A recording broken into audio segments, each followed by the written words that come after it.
अध्याय 15। हम लोगों को जो समर्थ हैं अपनी सुख सुविधा का नहीं बल्कि दुर्बलों की कमजोरियों का ध्यान रखना चाहिए। हम में प्रत्येक को अपने पड़ोसी की भलाई तथा चरित्र निर्माण के लिए उसे प्रसन्न करने का ध्यान रखना चाहिए। मसीह ने भी अपने सुख का ध्यान नहीं रखा, जैसा कि लिखा है, तेरी निंदा करने वालों ने मेरी निंदा की है।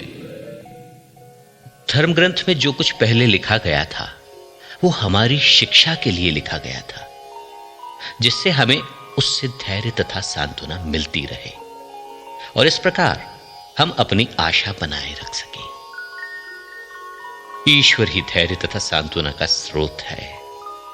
वो आप लोगों को ये वरदान दे कि आप मसीह की शिक्षा के अनुसार आपस में मेल मिलाप बनाए रखें, जिससे आप लोग एकचित होकर एक स्वर से हमारे प्रभु ईसा मसीह के ईश्वर तथा पिता की स्तुति करते रहे। जिस प्रकार मसीह ने हमें ईश्वर की महिमा के लिए अपनाया, उसी प्रकार आप एक दूसरे को भ्रातृभाव से अपनाएं। मैं ये कहना चाहता हूं कि मसीह यहूदियों के सेवक इसलिए बने कि वो पूर्वजों को दी गई प्रतिज्ञाएं पूरी कर ईश्वर की सत्य प्रतिज्ञता प्रमाणित करें, और इसलिए भी कि गैर यहूदी ईश्वर की दया प्राप्त कर उसकी स्तुति करें, जैसा कि धर्म ग्रंथ में लिखा है, इस कारण मैं गैर यहूदियों के बीच तेरी स्तुति करूंगा और तेरे नाम की महिमा का गीत गाऊंगा। धर्म ग्रंथ ये भी कहता है, गैर यहूदियों, ईश्वर की प्रजा के साथ आनंद मनाओ।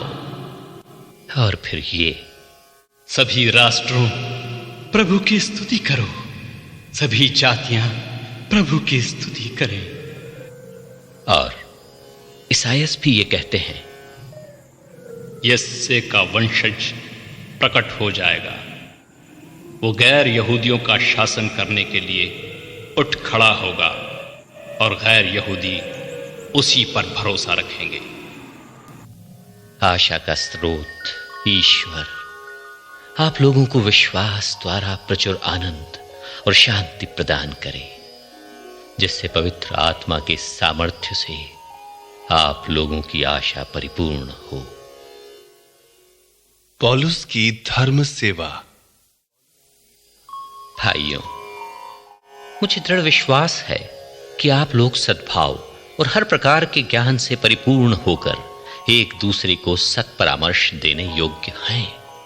फिर भी कुछ बातों का स्मरण दिलाने के लिए मैंने आपको निसंकोच होकर लिखा है, क्योंकि ईश्वर ने मुझे गैर यहूदियों के बीच ईसा मसीह का सेवक तथा ईश्वर के सुसमाचार का पुरोहित होने का वरदान दिया है, जिससे गैर यहूदी पवित्र आत्मा द्वारा पवित्र किए जाने के बाद ईश्वर को अर्पित और सुग्राह्य हो जाए। इसलिए मैं ईसा मसीह द्वारा ईश्वर की सेवा पर गौरव कर सकता हूं। मैं केवल उन बातों की चर्चा करने का साहस करूंगा जिन्हें मसीह ने गैर यहूदियों को विश्वास के अधीन करने के लिए मेरे द्वारा वचन और कर्म से, शक्तिशाली चिन्हों और चमत्कारों से और आत्मा के सामर्थ्य से संपन्न किया है। मैंने यरूशलेम और उसके आसपास के प्रदेश से लेकर इल्लुरिकुम तक मसीह के सुसमाचार का कार्य पूरा किया है। इसमें मैंने एक बात का पूरा ध्यान रखा। मैंने कभी वहां सुसमाचार का प्रचार नहीं किया जहां मसीह का नाम सुनाया जा चुका था, क्योंकि मैं दूसरों द्वारा डाली हुई नींव पर निर्माण करना नहीं चाहता था, बल्कि धर्म ग्रंथ का यह कथन पूरा करना चाहता था। जिन्हें कभी उसका संदेश नहीं मिला था वे उसके दर्शन करेंगे, और जिन्होंने कभी उसके विषय में नहीं सुना वे समझेंगे। पौलुस की भावी योजना। यही कारण है कि अब तक आप लोगों के यहां मेरे आगमन में बराबर बाधा पड़ी है। अब तो इधर के प्रांतों में मेरा कोई कार्यक्षेत्र नहीं रहा और मैं कई वर्षों से चाह रहा हूं कि स्पेन जाते समय आप लोगों के यहां आऊं।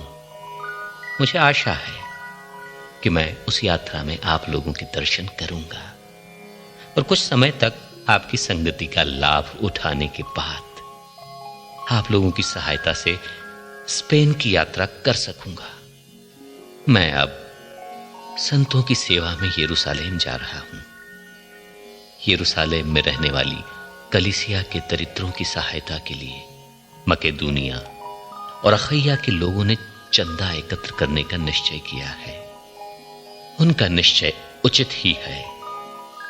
वास्तव में वे उनके आभारी हैं, क्योंकि यदि गैर यहूदी उनकी आध्यात्मिक संपत्ति के भागी बने तो गैर यहूदियों को अपनी भौतिक संपत्ति से उनकी सेवा करनी चाहिए। यह कार्य समाप्त कर और ये चंदा विधिवत उनके हाथों में सौंपने के बाद मैं आप लोगों के यहां होकर स्पेन जाऊंगा। मुझे विश्वास है कि जब मैं आपके यहां आऊंगा तो मसीह का परिपूर्ण आशीर्वाद लिए आऊंगा।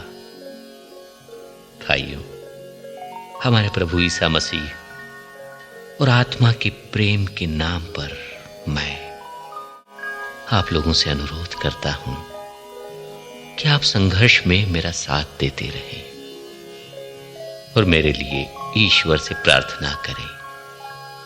आप प्रार्थना करें जिससे मैं यहूदिया के अविश्वासियों से बचा रहूं और जिस सेवा कार्य के लिए मैं यरूशलेम जा रहा हूं वहां की कलीसिया को सुखराई हो और मैं आनंद के साथ आप लोगों के यहां पहुंचकर ईश्वर की इच्छा अनुसार आप लोगों के बीच विश्राम कर सकूं।